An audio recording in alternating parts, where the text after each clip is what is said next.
هيا يا أحمق. فيلم إيطالي أنتج عام 1982 من بطولة لينو بانفي، وبيعتبر من أجمل أفلام لينو الكوميدية. فيلم جميل وخفيف، وقبل ما نبدأ فيلمنا بتمنى الاشتراك ووضع لايك للفيديو تشجيعا لنا للاستمرارية. وبيبدأ فيلمنا من عند بودافي يلي بيكون مسجون بتهمة السرقة، وحان وقت خروجه من السجن بعد حكم دام لسنتين.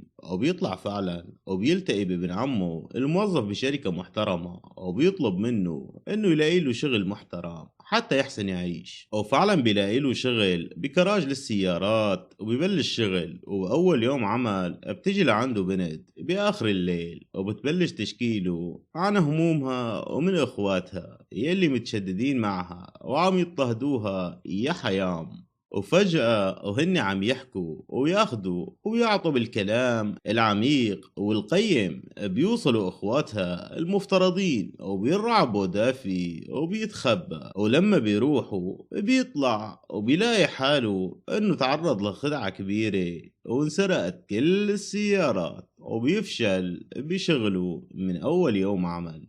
وبعدها بيشغلوا ابن عمه كجرسون بكافتيريا، بس كمان ما بيحالفوا الحظ وبيفشل. وبتدور الكثير من الأحداث الممتعة والمضحكة من تنقل أبو دافي من عمل إلى آخر، وبكل عمل بيلاقي نفس النتيجة: الفشل الذريع مع الأسف. وبعدها بيلاقي كلب ضايع، وبتكون صاحبة الكلب ناشرة بالجريدة عن مكافأة قيمة للي بيلاقيه. وبياخدوا بودافي وبيروح لعند صاحبتها الكلب، وبتطلع مرة أرملة، ومكافأتها لبودافي إنه بيضل بيقيم معها علاقة لمدة سنتين وبيضل عايش عندها. وبيخلص فيلمنا هون ودمتم سالمين.